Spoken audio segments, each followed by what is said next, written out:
Voilà, bonjour à tous et à toutes. Mesdames les présidentes, bonjour.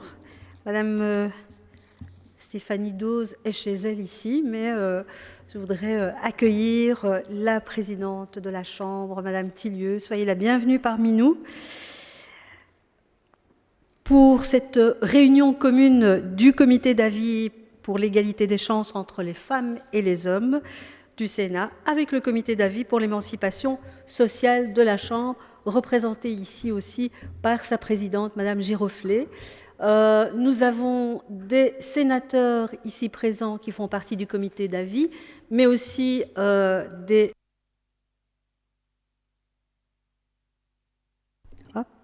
députés de la Chambre de représentants. Bonjour à tous et à toutes. Alors je suis très heureuse en tout cas de pouvoir lancer cette réunion conjointe des deux entités, la Chambre et le Sénat, pour un combat commun, c'est le combat pour le genre. Et qui mieux que deux femmes pour implémenter cette nouvelle politique du genre dans nos deux assemblées. Et je sais que on en parle régulièrement, on en parle souvent, mais aujourd'hui, ce sont des actes que nous voulons. Et c'est une première pierre à l'édifice de ces parlements genrés, hein, qui seront, on l'espère, égalitaires bientôt. Alors moi, je ne vais pas être plus longue parce que je pense que, mesdames les présidentes, vous avez beaucoup de choses à nous dire, beaucoup de propositions à nous faire aussi. Et je vais donc vous céder immédiatement la parole. Vous avez, je pense, des slides à nous proposer. Puis on fera des questions-réponses. Et nous clôturons avec un petit mot de mon homologue, Madame Giroflée de la Chambre. Voilà, Madame Tillieu ou Madame Dose? Madame Tillieu. Merci beaucoup, Madame la Présidente. Nous tenons tout d'abord, avec ma collègue, à vous remercier. Vous, Madame Gauchy, présidente du comité d'avis pour l'égalité des chances entre les femmes et les hommes au Sénat, mais aussi Madame Giroflée, présidente du comité d'avis émancipation sociale à la Chambre, pour votre invitation. C'est en effet un projet commun, et c'est d'ailleurs assez peu commun que de le présenter devant vous, ensemble, dans cet hémicycle. C'est un projet que nous portons ensemble et il est important que les deux comités soient aussi pleinement impliqués. Je voudrais également remercier les services sans qui cette réunion n'est évidemment pas possible et qui vont évidemment également être impliqués dans ce grand projet. Quelle est l'ambition? L'ambition, c'est que le Parlement fédéral de Belgique, composé de la Chambre des représentants et du Sénat, devienne d'ici 2030 l'un des parlements européens les plus sensibles à la dimension du genre. Cette ambition, elle a été annoncée par ma collègue et moi-même lors de la clôture d'un webinaire qui a été organisé à notre initiative. C'était le 8 mars dernier, à l'occasion de la Journée internationale des droits des femmes. Et je voudrais évidemment profiter une nouvelle fois de l'opportunité pour remercier les intervenantes à ce webinaire, qui étaient Madame Zeina Hilal de l'UIP, Madame Émilie Van den Noot de l'ULB et Madame Karen Célis de la VUB.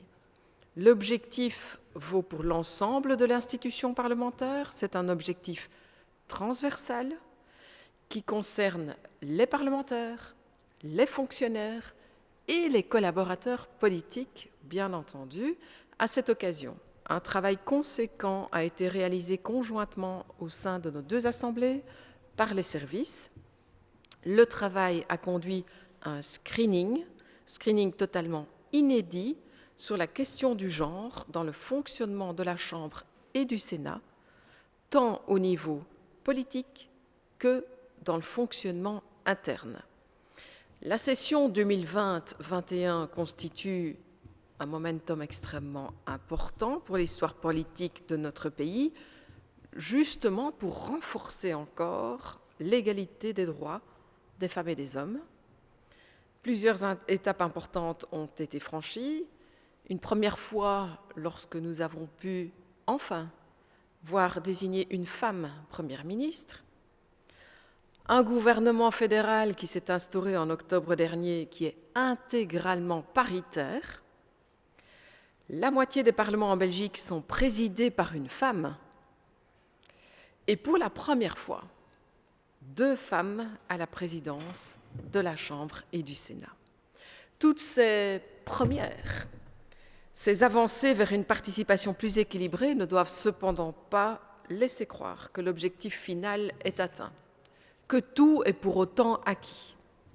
Un rapport de l'Institut européen pour l'égalité entre les hommes et les femmes, qui évalue la sensibilité au genre des parlements nationaux, par le biais d'un formulaire, montre clairement qu'il y a vraiment encore une marge de progression en la matière. D'après ce rapport comparatif, le Parlement fédéral belge se situait début 2019 dans la moyenne européenne entre la Roumanie et l'Espagne. Le séminaire du 8 mars a aussi mis en évidence que des progrès restent à faire en termes de représentativité des femmes et de leur diversité en politique. C'est pourquoi un groupe de travail a été instauré au sein des 2 institutions pour analyser la situation et réfléchir aux pistes. Et c'est précisément de cela dont ma collègue va vous parler tout de suite. Madame Doos.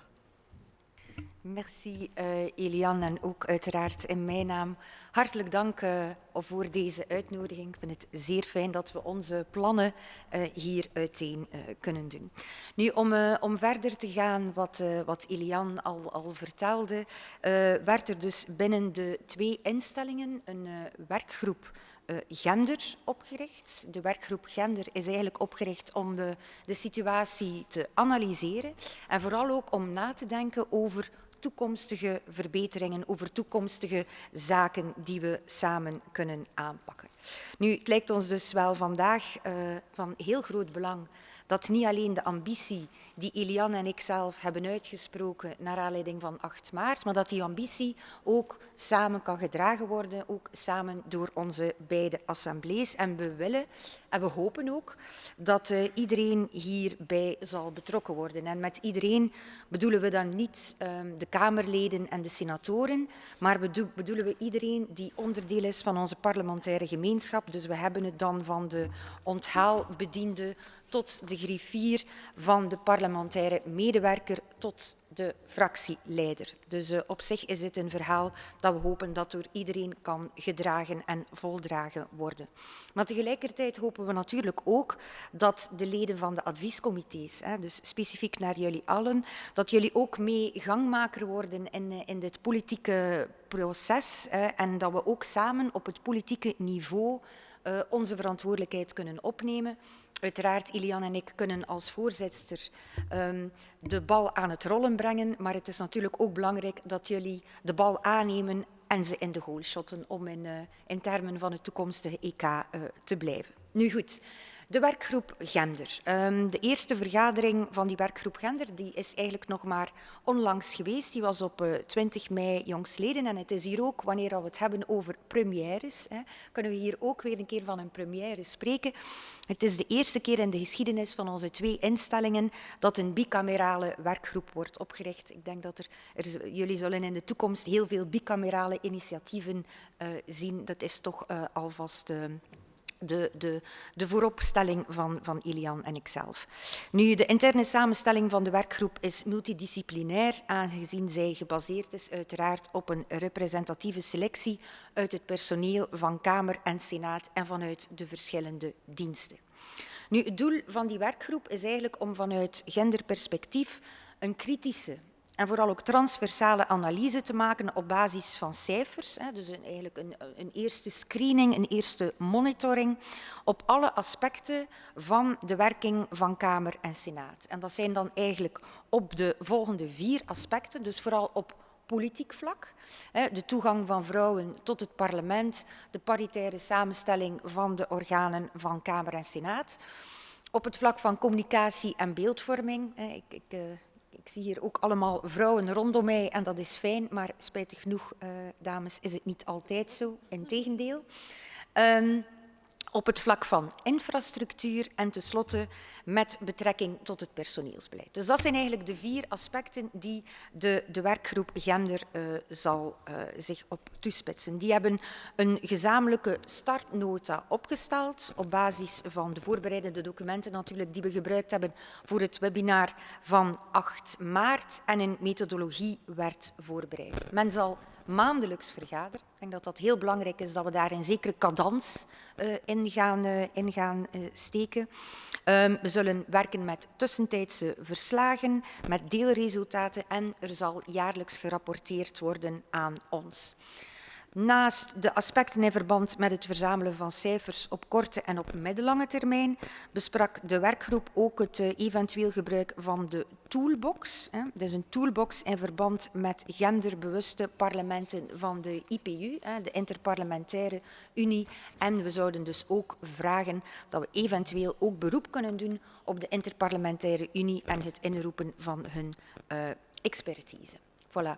Tot zover eigenlijk onze korte samenvatting. Nu, ik denk dat jullie er al heel veel over vernomen hebben en we wilden vooral dit forum gebruiken om vooral in debat te gaan, om het te hebben over nieuwe ideeën en suggesties dat we elk in onze eigen gremia kunnen meenemen. Maar dank je wel voor uw aandacht.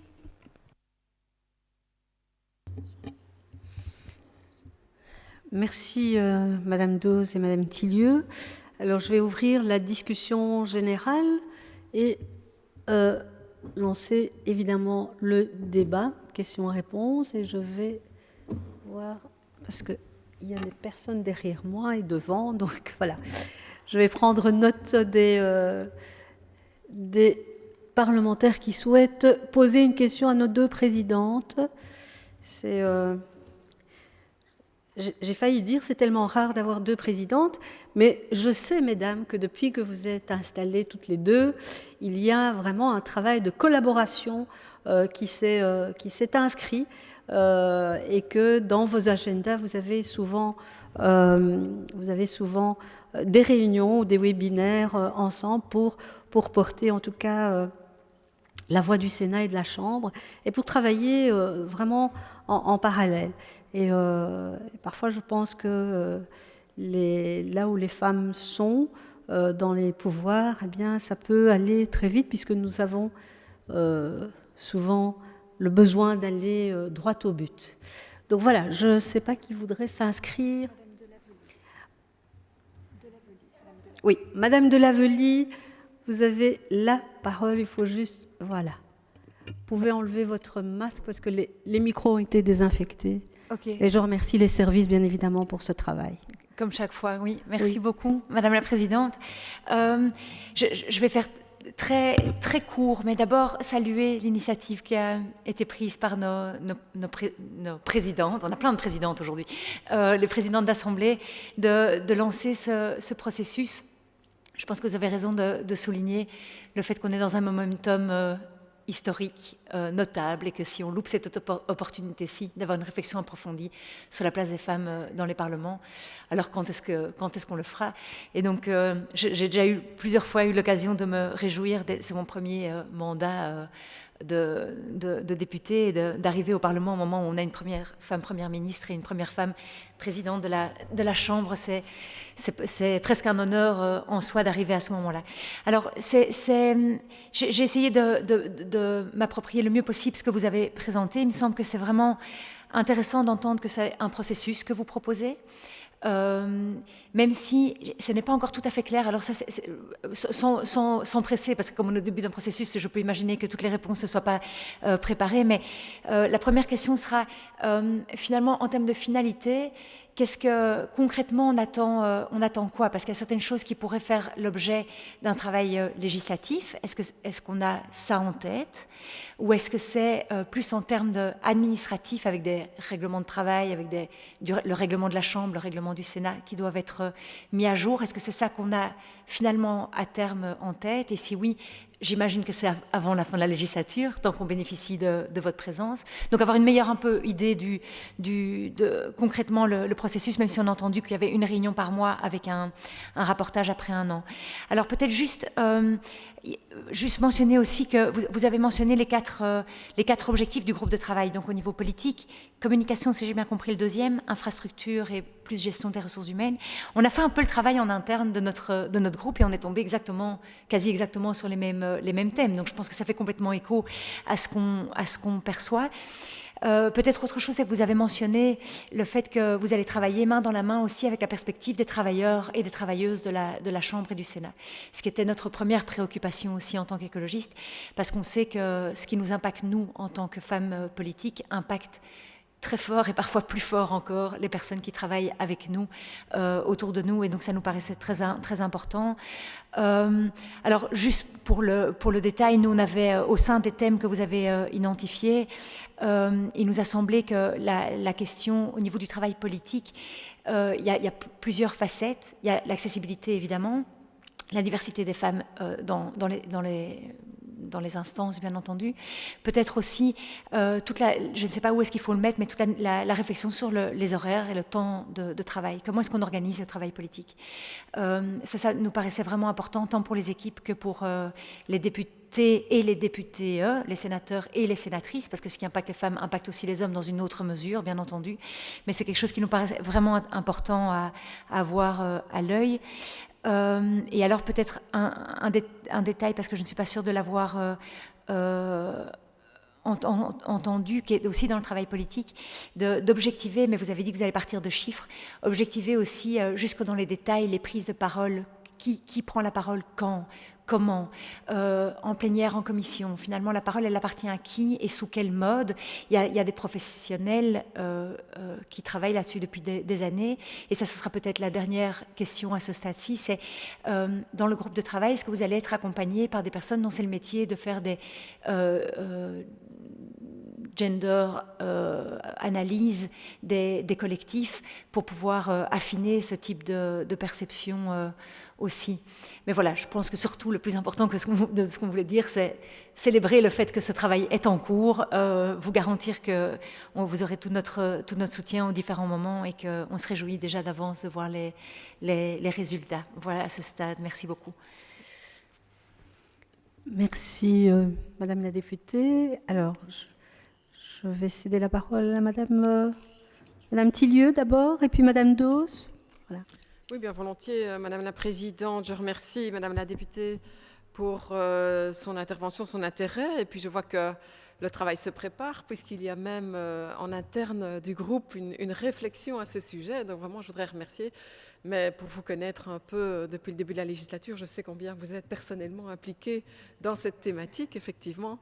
Je voudrais vous dire que, oui, notre objectif commun est d'aboutir à faire changer les choses. Donc si on veut faire bouger les lignes, comment va-t-on le faire? Il y aura du travail législatif, mais il faudra se mettre ensemble d'accord sur les limites de ce travail. Je suppose que nous n'aurons pas tous les groupes peut-être les mêmes propositions, mais espérons qu'il y ait quand même des propositions de base qui pourront nous servir à faire évoluer la législation. Il y a bien sûr des modifications à introduire dans le règlement d'ordre intérieur, peut-être même le règlement de la Chambre en soi, pour le fonctionnement de la Chambre, je parle pour moi évidemment, mais du Sénat certainement, pour la manière d'organiser les choses et peut-être pour des précisions. Pour l'instant, il est très peu question de quotas, de respect de cet équilibre homme-femme dans la répartition des rôles. On pourrait imaginer demain, je lance ainsi une idée, que les présidences de commission soient nécessairement réparties de manière équilibrée entre les hommes et les femmes de l'Assemblée, avec un minimum à atteindre. Ce n'est pas dans le règlement. Nous pourrions l'y inscrire, par exemple, ou d'autres. Les idées, on en foisonne, mais on voudrait aussi en laisser à ceux qui réfléchissent, puisque nous avons confié au groupe de travail interne le soin de récolter des données. Alors il y en a déjà, on a déjà un beau screening, mais de poursuivre l'exercice, même d'aller à l'international, de faire une espèce de benchmarking sur des points particuliers. Par exemple, un point qui avait été soulevé est celui forcément du congé de maternité pour les députés. Vous savez que ça n'existe pas dans notre statut de député. Or, pourtant, on voit, et les statistiques d'âge le prouvent, que les femmes arrivent assez jeunes dans la fonction parlementaire. C'est une question qui se posait peut-être pratiquement guère antérieurement, mais qui va se poser de plus en plus à l'avenir. En tout cas, c'est ce que nous souhaitons, continuer à avoir des jeunes députés investis. Et dans ce cas, il nous semble qu'il faut se pencher sur cette question de la maternité, comment on gère les choses. J'ai le souvenir très précis dans une autre assemblée d'une jeune députée qui a été rappelée à peine une semaine après son accouchement parce que la majorité était trop étriquée et elle a dû venir en présentiel avec son bébé. Alors ça, c'est déjà une chose compliquée, mais en soi, alors qu'elle était là, elle devait évidemment l'allaiter et elle était chassée du local qu'elle occupait pour allaiter son bébé. Donc c'est des choses qu'on ne veut plus voir arriver. C'est juste inadmissible et nous devons faire en sorte que les réalités de la vie liées à la cause de la femme doivent être entendues et doivent être traduites dans la manière dont fonctionne ce Parlement. On voit bien que le Parlement aujourd'hui est construit sur un modèle complètement masculin. Et donc il faut évidemment que les femmes puissent aussi se sentir à l'aise dans leurs fonctions comme dans leur féminité, finalement assumer la maternité comme d'autres choses. C'est encore un exemple. En termes d'infrastructure, vous avez vu en traversant ces couloirs que toutes les œuvres d'art, par exemple, tous les portraits sont largement masculins. Est-ce à dire que quand on fait faire des visites par les jeunes dans notre institution, quel est le modèle qu'on leur fait refléter? Un modèle où les clés du pouvoir, finalement, se retrouvent entre les mains de personnages masculins? C'est ça le message que l'on veut faire passer? Et donc il y a une vraie réflexion. Il ne faut pas nier le passé, bien entendu, mais il faut aussi se projeter dans le message que l'on veut construire pour l'avenir. Et je crois que c'est une réflexion encore importante, d'où l'investissement dans les journées du patrimoine et des choses comme ça. Sur l'objectivation, je pense qu'il y a beaucoup à dire, effectivement, sur les prises de parole. Nous avions une statistique, mais peut-être que Stéphanie peut en parler aussi. Nous avions relevé une statistique de l'implication des femmes parlementaires dans les commissions. Et là, par exemple, au niveau de la Chambre, la commission de la Défense et de l'Intérieur ne compte que 4 femmes sur 17 membres. Celle de l'Intérieur, 5 femmes, et celle des Finances, seulement 2 femmes. Quand on sait que dans les foyers, dans les familles, souvent les cordons de la bourse sont détenus par les femmes, souvent les femmes tiennent le volet administratif, pécuniaire, remplissent les virements, etc., ou effectuent les virements. Ce n'est pas logique que cette réalité ressentie sur le terrain ne soit pas reflétée dans l'implication des femmes dans notre Parlement. Et inversement, 11 femmes siègent dans les commissions des affaires sociales et santé, 12 femmes pour un seul homme au comité d'avis de l'émancipation sociale, etc., etc. Donc il y a véritablement un screening complet à faire de l'implication des femmes parlementaires et des hommes parlementaires et de tenter d'équilibrer les choses. Alors souvent on le voit sous l'angle de l'implication des femmes, mais on peut aussi voir les choses sous l'implication des hommes dans des matières dans lesquelles ils n'ont pas l'habitude ou peut-être pas la tendance naturelle de s'y investir et qui pourtant auraient bien besoin de voir aussi des hommes s'investir. Voilà ce que je souhaitais dire pour laisser aussi un peu le loisir à ma collègue de s'exprimer. Stéphanie.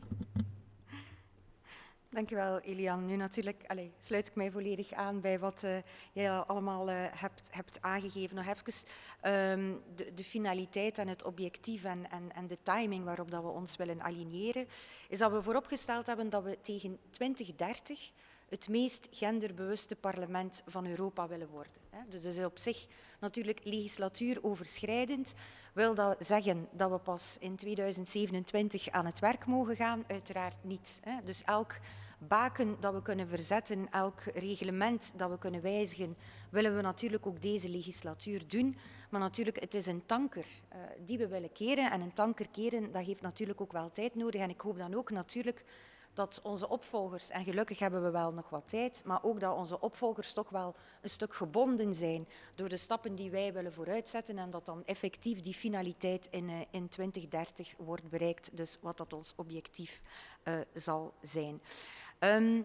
Wat dat personeel betreft en het gezinsvriendelijke vergaderen, dat is iets waar dat we al veel in ons hoofd over gebroken hebben. En ik denk nu natuurlijk, ja, met de recente pandemie natuurlijk, heeft ons heel veel nadeel gebracht, maar heeft ons toch wel één voordeel gebracht van het op afstand vergaderen.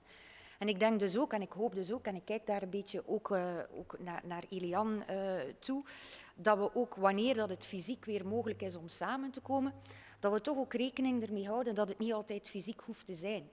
En dat we ook wel een keer kunnen zeggen, ja oké, die vergadering zal lang uitlopen, zal in het spitsuur zijn voor jonge mama's. En dat is dan meestal tussen 5 en 7 en 5 en 8. Oké, we houden daarmee rekening dat we eventueel op afstand vergaderen. Onze beide parlementen hebben er zich op voorzien wat dat ICT-investeringen en infrastructuur betreft. Waarom ook dat niet in ogenschouw nemen en niet zeggen, oké, COVID is gepasseerd en nu beginnen we er weer vol een bak aan op fysieke vergaderingen. Ik denk dat we dat moeten in ogenschouw nemen. Uiteraard het zwangerschapsverlof. Ik vraag mij altijd af, het is lokaal wel mogelijk. In de gemeenteraden is het mogelijk dat uw opvolger gedurende 3 maanden uw plaats inneemt. Ja, het kan dan zo moeilijk niet zijn om dat eigenlijk op nationaal niveau ook te gaan installeren. En dat is vooral toch ook een beetje een vraag naar de politieke fracties om hier werk van te maken. Zoals ook al gezegd is, ja, door Elian ook, je ziet ook dat de mannen en de vrouwen dan ook gaan deelnemen in commissies die natuurlijk altijd weer een beeld bevestigen. Het beeld wordt bevestigd van de vrouw die verpleegster is en die dan in commissie welzijn gaat zetelen of in commissie volksgezondheid op het federale niveau dan en de mannen die in defensie gaan zitten. Ik denk dat dat enerzijds hoeft aangepakt te worden. Ik ga eerlijk zijn, ik heb dit bekeken op vlak van de Senaat. Binnen de Senaat stelt zich dat minder, maar natuurlijk hebben we binnen de Senaat ook minder specifieke commissies, en ik kijk naar Latifa ook, minder specifieke commissies die zijn toegewezen aan het specifieke genderpatroon. We hebben daar een commissie democratische vernieuwing, transversale aangelegenheden. Ja, daar kan je moeilijker man-vrouw op plakken. Dus uiteraard is het daar meer evenwichtig. Maar ik denk dat we ook nog een stapje verder moeten gaan. Het gaat niet alleen over een aanwezigheid in een commissie van een man-vrouw. Het gaat inderdaad ook het woord nemen als vrouw in een bepaalde commissie. En dan zie je toch wel dat vrouwen zich, wanneer dat ze dat woord nemen, nooit het woord van een andere collega zullen herhalen en altijd wel iets extra willen toevoegen, maar ook de lengte waarin dat een vrouw het woord neemt. Dat denk ik dat we toch ook aan onze diensten moeten vragen. Ik denk als je dat in aantal minuten zou bekijken, dat onze mannelijke collega's en tegenhangers ons daar wel mee kloppen. Nu, ik denk, om te besluiten is het ook, het is een verhaal van turven. Het is een verhaal van quota en zaken afstemmen, maar het is ook een verhaal van perceptie en een algemeen beeld dat je hebt als maatschappij.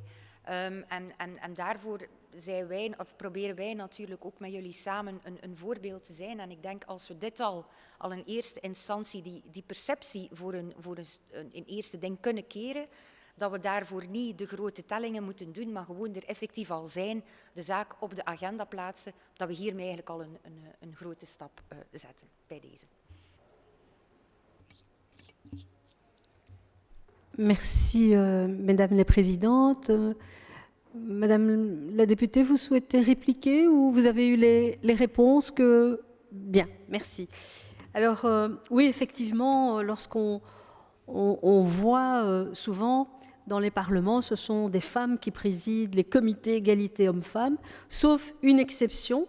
Et et je vois avec grand plaisir mon collègue, mon cher ami Patrick Prévost, qui, dans une autre vie, dans un autre parlement, avait présidé le comité égalité hommes-femmes. Et je le revois ici dans cette commission, donc ça ne m'étonne pas. Mais je voudrais aussi saluer la présence de monsieur Fourad Benchika, qui est aussi très présent et qui s'investit beaucoup dans notre comité au niveau du Sénat. Donc, bonjour messieurs, et je vais céder la parole à monsieur Prévost, qui souhaitait poser une question à nos présidentes. Oui, voilà, je vous remercie, Madame la Présidente. Je vous remercie d'ailleurs, Mesdames les Présidentes, puisque nous avons aujourd'hui la chance d'avoir Madame Dose au Sénat, Eliane Tillieu à la présidence de la Chambre, et alors respectivement, évidemment, Madame Giroflé et Madame Gauchy à la présidence du comité d'avis, tant à la Chambre des représentants qu'au Sénat. Et merci tout d'abord à nos deux présidentes d'Assemblée d'avoir rappelé en tout cas les jalons qui avaient été posés et pour reprendre d'ailleurs l'intervention de Mme Tillieu pour pouvoir remonter dans la hiérarchie européenne. J'ai cru entendre que nous nous situions entre l'Espagne et la Roumanie et assurément gageons qu'avec autant de femmes présidentes, on se situera bien plus haut dans le classement à la fin de cette législature et vraisemblablement également en 2030, puisque c'est bien de l'horizon dont vous avez parlé et Madame Dose notamment l'a rappelé également dans son intervention. Alors moi j'aurais peut-être quelques petites questions ou demandes de clarification. Tout d'abord, j'entends évidemment que ça fonctionnera comme une co-construction et qu'on pourrait évidemment participer à cette évolution, à cette meilleure sensibilisation au genre de nos assemblées parlementaires. Tout d'abord, est-ce que vous avez déjà peut-être un agenda? On a entendu évidemment ce qui avait déjà été fait, on entend évidemment quels sont les grands principes et les grandes lignes directrices, mais est-ce que vous avez déjà un agenda un peu plus précis justement des mesures, des actions que vous souhaiteriez mener? Deuxièmement, j'entends et je suis content évidemment de tout cela, qu'il y aurait une vraie sensibilisation également en interne, en ce compris avec le personnel de la Chambre et du Sénat. J'ai quand même l'impression, en tout cas c'est peut-être une petite suggestion, et je sais que ce n'est pas toujours facile, mais je pense que puisqu'il y aurait une sensibilisation naturelle de la part des élus, qu'il y aura également une nécessité de sensibiliser le personnel des assemblées, ce serait dommage de retomber peut-être dans un cloisonnement, d'un côté évidemment le personnel de la Chambre et du Sénat, de l'autre les politiques, mais si on pouvait justement peut-être avoir également quelque chose de participatif tous ensemble, ça me semblerait évidemment être de bonne loi, d'autant plus que nous travaillons dans les mêmes maisons, que nous côtoyons au quotidien, que nous, parlementaires, ne pourrions pas faire un travail de qualité sans eux. Donc voilà, peut-être une petite réflexion. J'ai l'impression qu'on gagnerait en tout cas à pouvoir aussi essayer de travailler main dans la main avec le personnel. Et enfin, ce sera ma dernière petite question.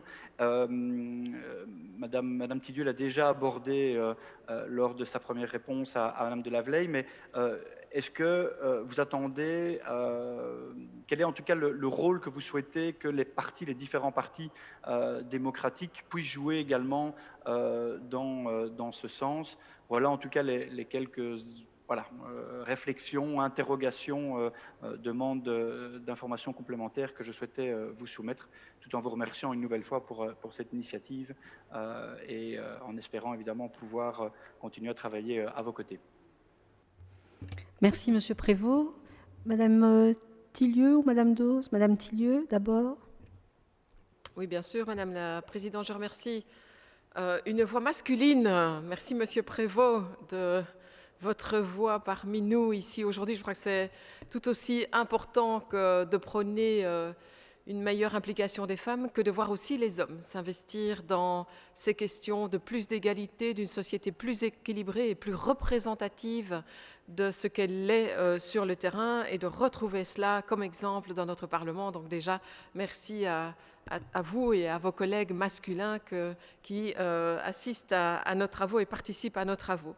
En termes d'agenda, nous n'avons évidemment pas aujourd'hui d'agenda bien bien clair sur le court terme, mais évidemment que nous visons la législature, c'est-à-dire que nous avons d'abord l'échéance électorale en 2024, nous espérons d'ici là avoir fait de grands progrès, mais surtout aussi, et c'est important, comme vous le rappeliez, puisque nous voulons améliorer nos scores dans la comparaison avec les pays européens, c'est que notre pays va assurer la présidence tournante au niveau européen au premier semestre 2024. Et donc notre objectif, il est double, c'est début 2024, à la fois parce qu'il y a une échéance importante au niveau européen et puisqu'il y a aussi une échéance importante au niveau électoral. Donc ça, c'est l'échéance finale. D'ici là, il y aura des étapes intermédiaires. Nous entendons bien co-construire, comme vous l'avez rappelé, avec les services. Je pense que nous ne pouvons pas travailler seuls. Il y aura bien sûr des mesures différenciées. Quand on parlera d'implication des hommes et des femmes au niveau des assemblées, des commissions par exemple, ou des représentations dans des organismes internationaux, etc. Là, évidemment, le travail repartira plus sur nos épaules. Et quand on parlera de l'organisation, on parlera de l'infrastructure, on parlera, oui, simplement de la structuration de nos travaux, là, évidemment, il faut travailler main dans la main, comme vous le dites, personnel du Parlement et les députés ou les collaborateurs politiques qui ont aussi une vision très claire de la manière dont les choses se passent et qui pourront pointer exactement ce qu'on peut améliorer. Donc ça ne souffre d'aucune difficulté, c'est évidemment notre volonté à Madame Dauz et moi-même. Donc pas de cloisonnement, mais travailler ensemble. Et c'est d'ailleurs assez spécifique que de reconnaître que notre groupe de travail, il est commun à la Chambre et au Sénat. Il a été lancé par les 2 greffiers conjointement. Et donc il y a une volonté forte de l'administration de s'y impliquer. Donc vous voyez l'implication des 2 présidentes d'Assemblée et l'implication des 2 greffiers au niveau de l'administration. Je crois que symboliquement, c'est très très fort pour dire combien ces travaux sont importants, à la fois sur la nature même des travaux, mais aussi sur la manière dont ils doivent être menés en commun. Alors, vous me posez la question plus particulière de l'implication des partis politiques. Elle est fondamentale. Hein.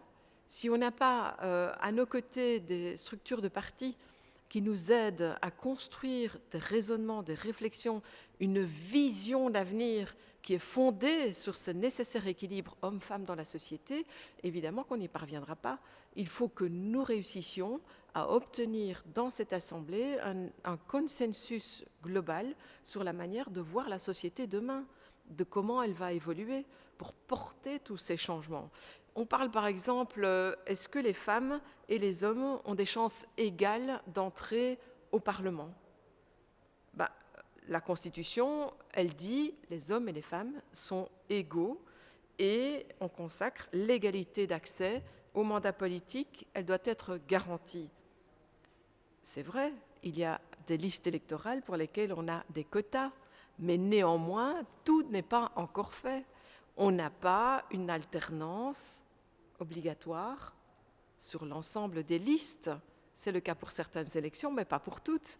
Donc il y a, jusqu'au processus électoral, encore des avancées qui pourraient être faites, sans oublier non plus que la décision de partis politiques de placer quasi uniquement des hommes en tête de liste fait que forcément, si le parti ne remporte que peu de sièges, à la limite un siège par circonscription électorale, on se retrouve à nouveau avec une représentation extrêmement masculine dans les assemblées.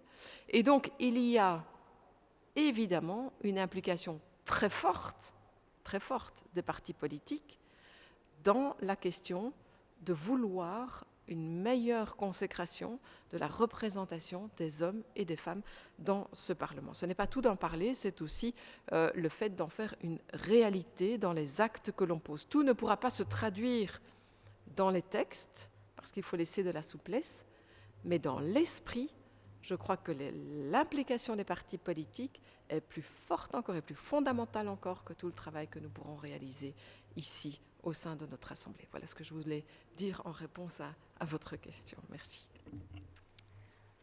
Voilà, dank u wel meneer Prévost voor uw vragen. En inderdaad, België zit in de middenmoot, dus wij scoren 50 op 100. Als we kijken naar Zweden. Zweden is het beste land dat scoort. Zweden heeft 88 op 100, dus als we het meest genderbewuste parlement willen worden van Europa, moeten we dus richting dergelijke cijfers evolueren. Dus er is daarbij toch echt wel nog werk aan de winkel. Wat uw vraag van de agenda impliceert, wanneer dat wij eigenlijk ons seminarie hebben georganiseerd op 8 maart, hebben we 5 acties naar voren geschoven. En een eerste actie is daarnet al wat besproken door Eliane, en dat is eigenlijk dat mannen en vrouwen gelijke kansen hebben om in het parlement te geraken en er te werken. Wat dat dan impliceert dat er verder wordt nagedacht over de rits. Een tweede actie is dat mannen en vrouwen gelijke kansen hebben om het werk van het parlement te beïnvloeden. Hier komen we dan terecht op de verdeling van de commissies, de verdeling van de fractieleiderschappen enzovoort. Derde actie is dat de belangen en preoccupaties van vrouwen voldoende ruimte krijgen in de parlementaire agenda. Dat betekent dan, wanneer, we hebben het er net al over gehad, bijvoorbeeld rond het zwangerschapsverlof, een ruimte waar dat eventueel vrouwen borstvoeding kunnen geven enzovoort. Vierde actie is dat het parlement genderbewuste wetten maakt. En tenslotte zal het parlement eerbiedigen en valoriseren dat het een symbolische en exemplarische rol heeft. En hierbij kom je dan de facto uit op het verhaal van de infrastructuur. Dus als je eigenlijk die 5 verschillende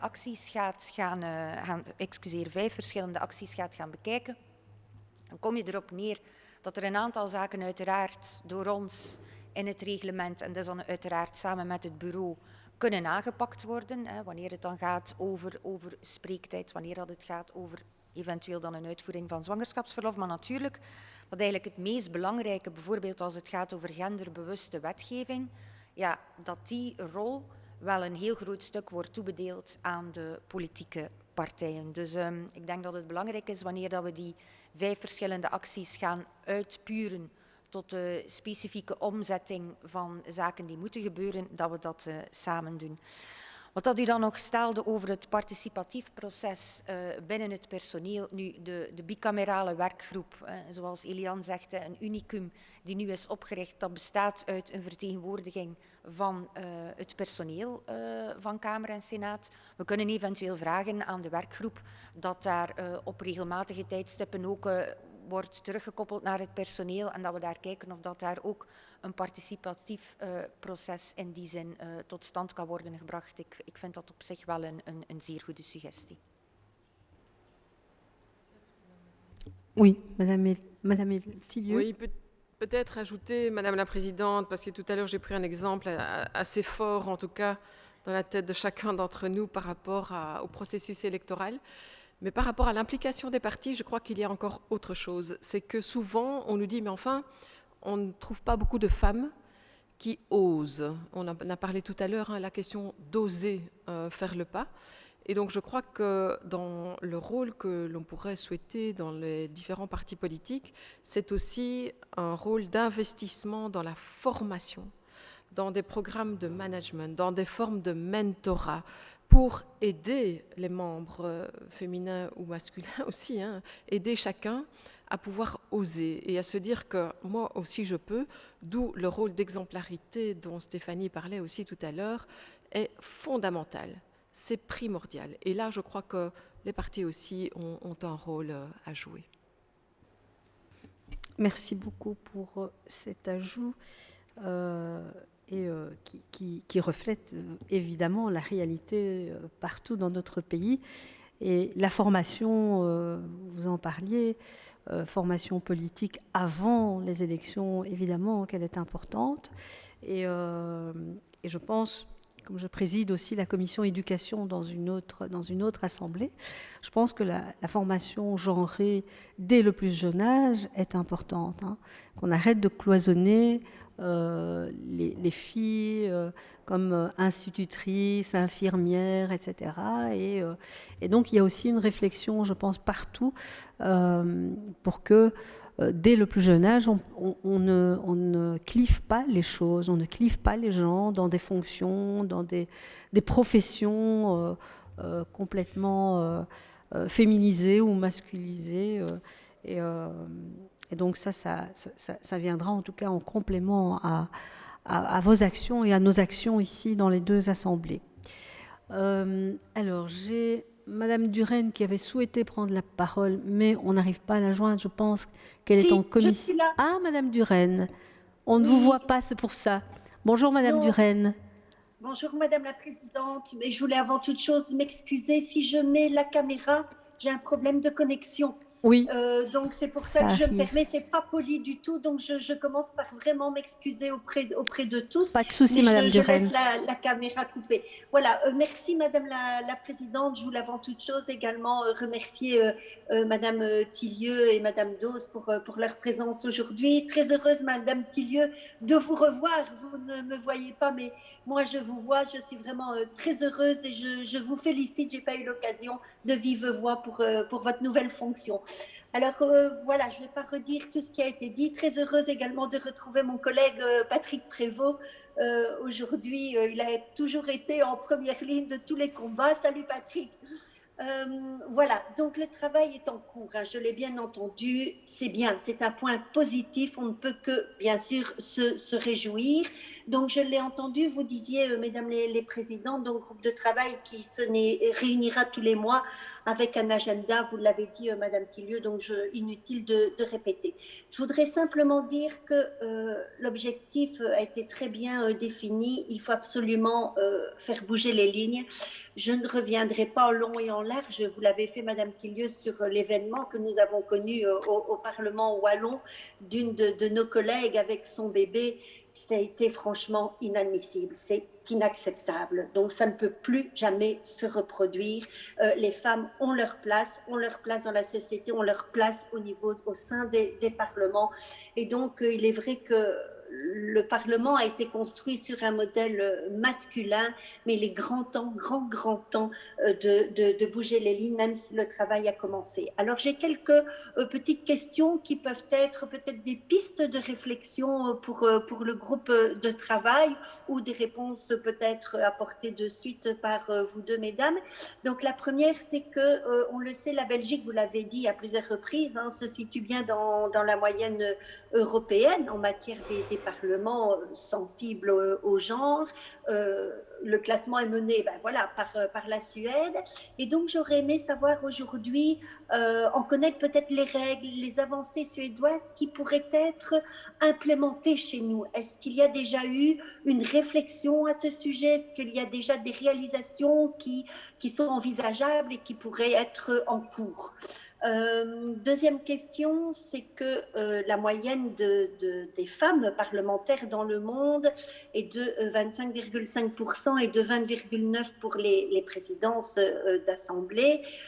On le sait, hein, la moyenne est vraiment tirée vers le haut grâce aux pays européens et américains. Et mesdames Tillieu et Dose, vous rencontrez régulièrement des représentants d'États d'autres continents. Et donc, j'aurais voulu savoir aujourd'hui, est-ce que vous profitez de ces entrevues pour mettre le sujet sur la table? Et donc, j'aurais aimé savoir ce qu'il en ressortait.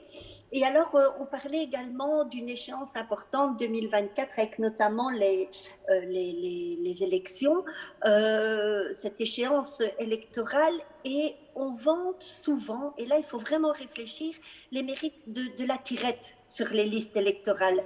Mais je dirais que ce dispositif, quelque part, il va perdre son utilité en même temps que l'effet dévolutif de la casse de tête. Je m'explique, on applique la tirette, mais il n'y a plus l'effet dévolutif.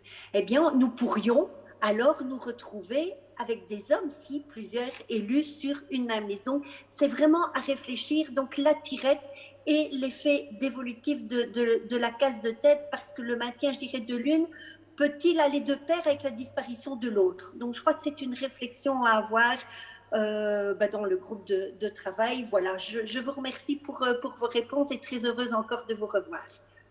Merci Madame Duren. Madame Tillieu, puis Madame Dose.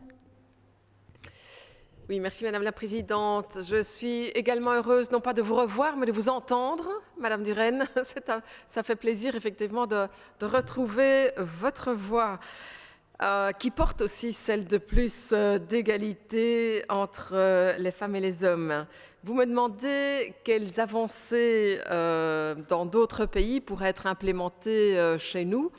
Il y en a de nombreuses, donc un screening a déjà été fait, mais à partir du moment où la réalité est mouvante, il y a beaucoup de législation sur les tables en fait, des différents parlements.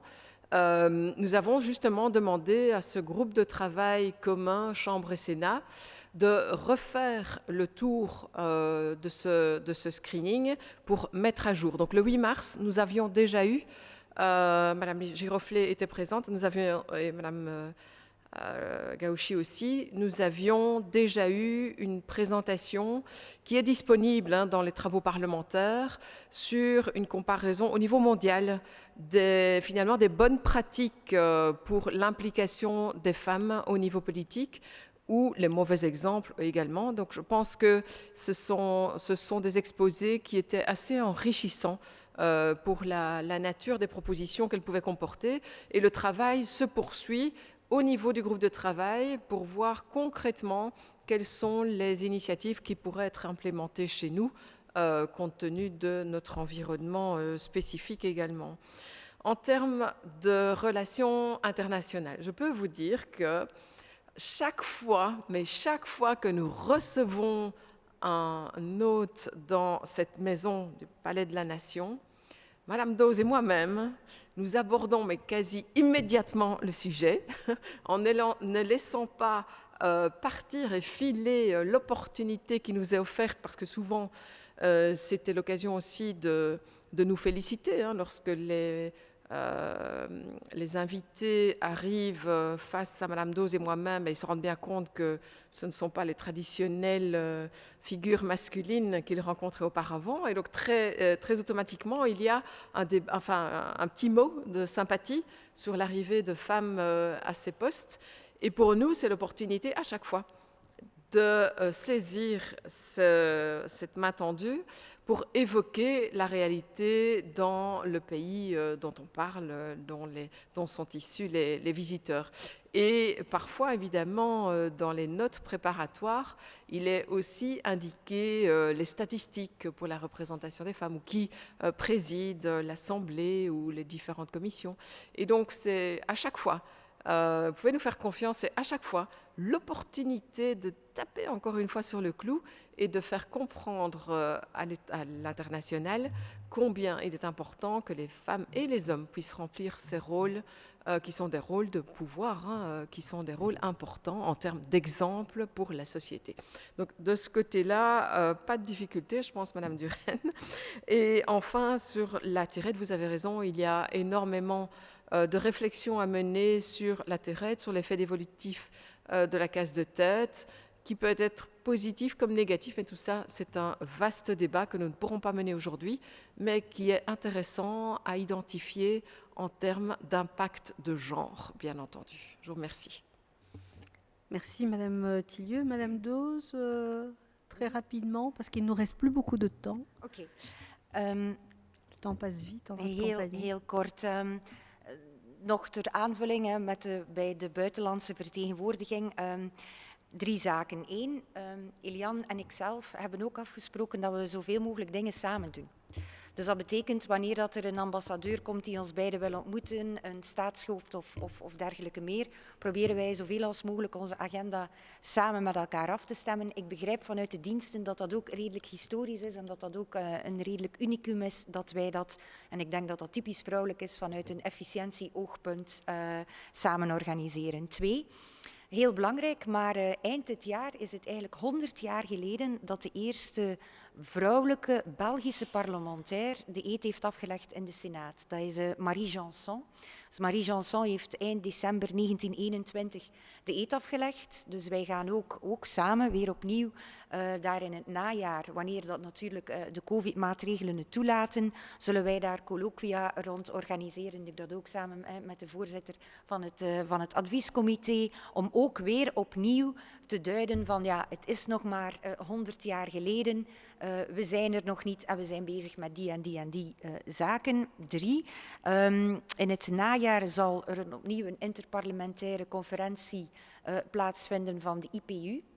En binnen de IPU ben ik afgevaardigd in het Preparatory Committee. Dus dat is eigenlijk het comité die de agenda van de IPU zal gaan voorstellen, waar wij ook met een aantal vrouwelijke parlementsvoorzitters samenzitten, om dus ook het genderbewustzijn ook op de agenda van de IPU te krijgen. Dus wij zullen een dag op voorhand vergaderen, enkel met de vrouwelijke parlementsvoorzitters wereldwijd samen, maar ook effectief op de agenda van de IPU vragen we heel veel aandacht over genderbewustzijn. Dus ook op die fora werken we onze agenda uit. Merci beaucoup, Madame Douze. Alors, avant de clôturer, une dernière question par Monsieur Fourad Benchika. Bonjour, Monsieur Benchika. Goedemiddag, mevrouw de voorzitter. Dank u wel om mij nog het woord te geven. Ik zal proberen zo kort mogelijk te zijn. Het is natuurlijk iedere keer opvallend als we maar met enkele mannen zijn, maar ik hoop dat volgende legislatuur nog meer mannen zich engageren te behoeden van de emancipatie van vrouwen en zeker in de politiek. Dat is iets dat ik met de paplepel heb meegekregen, dus voor mij een evidentie. 2. Ik wou ook als voorstel doen zeker te kijken naar wat er vandaag gebeurt in de Raad van Europa en de commissie Equality, waar ik zelf lid van ben, zijn we nu op dit moment volop aan het werken rond een rapport rond gender mainstreaming in de politiek. En ik denk dat dit echt ook wel ter inspiratie zou kunnen gebruikt worden. Ik denk dat het ook goed zou zijn misschien om mensen vanuit de Raad van Europa die daarmee bezig zijn met het rapport ook uit te nodigen. We hebben dat ook gedaan bijvoorbeeld al in de Senaat rond COVID en gender. En dat was een zeer, zeer interessante uitwisseling. En dan 3... zou ik ook willen voorstellen om ook zeker aandacht te schenken aan het soort leiderschap. Soms gaat het daar echt ook over. En gaat het niet enkel over gender, die binaire opvatting, maar gaat het heel vaak over toxisch leiderschap. Die voorbij gender gaat. En die denk ik wel voor wat meer diepgang ook nog kan zorgen in de verdere werkzaamheden. Maar ik kijk er alvast naar uit om hier mijn schouders onder te zetten. Dank u wel. Merci beaucoup, Monsieur Benchika. Alors, je pense que voilà, c'était une réflexion qui a toute son importance. Et ceci n'est qu'une première. Hein. Il y en aura certainement d'autres.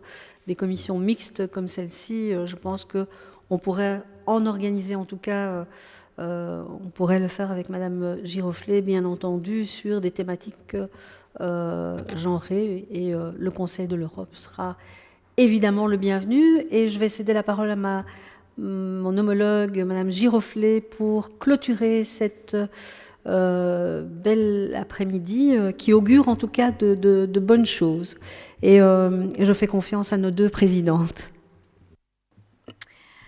Merci, merci bien à mon collègue. Ik ben heel erg verheugd, maar ik weet dat de voorzitter van de Kamer dat weet, enorm verheugd dat met dit initiatief en met de doelstellingen die zijn gesteld, namelijk het parlement tegen 2030 het meest genderbewuste parlement van Europa te maken, als we nu maar ergens in het midden staan, dat is bijzonder ambitieus en dat is goed. Het is goed dat we op dit vlak ook eindelijk ambitieus worden. Ik denk dat het een sterkte is dat de beide kamers zich hier hebben, of de beide voorzitters van de kamers zich hier hebben samengezet. Dat is echt wel een goede zaak. Ik was eigenlijk even geschokt toen ik hoorde dat dat de eerste keer is dat er een werkgroep is die bicameraal is. Maar bon, dit heb ik dan vandaag zeker geleerd. Maar het is goed dat dat doorbroken wordt. Nu, op politiek vlak weten we het allemaal, is er al jaren veel gepraat over lijsten, over plaatsen op lijsten, over quota en tutti quanti. Maar uiteindelijk zijn we er uiteindelijk nog niet. Wat we kunnen betreuren, maar Wat ik wel vind, dat het een zeer goede zaak is dat jullie een werkgroep ook hebben aan het werk gezet, maar die ook echt van de ambtenaren komt. Want ik denk dat we al heel lang praten over de vrouw in de politiek en de plaats van de vrouw in de politiek. Maar we gaan soms voorbij aan het feit dat we in ons hele ambtenarenbestel, zowel op federaal vlak, maar ook op regionaal vlak en zo, nog altijd geregeerd worden, bij wijze van spreken, door mannen, of dat er nog altijd een grote overwicht is. En ik denk dat we daar inderdaad ook moeten over nadenken. En de ambitie om al het personeel daarin mee te krijgen, dat kunnen we uiteraard alleen maar toejuichen. Wat me ook verheugt is dat jullie aan de ene kant zeggen, kijk, we gaan wel onze tijd nemen, hè, en ons perspectief is 2030. We gaan onze tijd nemen, we gaan cijfers verzamelen, dat is een heel werk, maar dat jullie toch tegelijk al een 5-tal acties naar voren schuiven, zodat er ook werkelijk op korte termijn iets kan wijzigen. Ik denk dat dat ook een goede zaak is. Van de sprekers van de beide comité's heb ik onthouden wie praat. Dat is helemaal, wie praat er in een commissie, dat is helemaal niet onbelangrijk. Ik denk als we zouden chronometreren dat we eigenaardige dingen zouden zien. De typisch vrouwelijke en mannelijke commissies zijn aangehaald. Ik sta ook met mijn beide voeten al heel veel jaren op het lokale vlak. En ik kan zeggen, dat is overal zo. Dat is dus ook in een gemeente zo, dat is ook in een provincie zo. De rol van de partijen is hier naar voren gebracht. Zeer belangrijk, denk ik, het internationale aspect en dan het leiderschap. Zijn een aantal zaken die ik onthouden heb van de tussenkomsten van de leden. Ik denk dat we daar allemaal mee aan de slag moeten gaan. Voilà, heel kort, want ik weet dat beide voorzitters niet echt veel tijd hebben.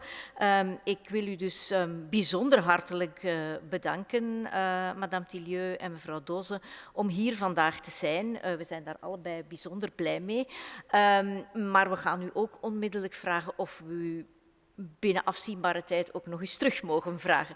Dus misschien, ik dacht zo aan een jaar, maar misschien kan u zelf het beste aangeven als er nieuws is, als er echt een aantal dingen op de rails gezet zijn, dat we dan elkaar hier terugzien. Ik denk dat dat een mooie afspraak zou zijn. En dan wil ik heel hartelijk mijn collega-voorzitter bedanken, trouwens zowel mevrouw Doze als madame Gauci, om ons hier te ontvangen in dit mooie halfrond. Dus heel mooi werk. Ik hoop dat we er samen raken en dat we nog een tijdje kunnen hier in dit parlement daar samen aan werken. Dank u wel.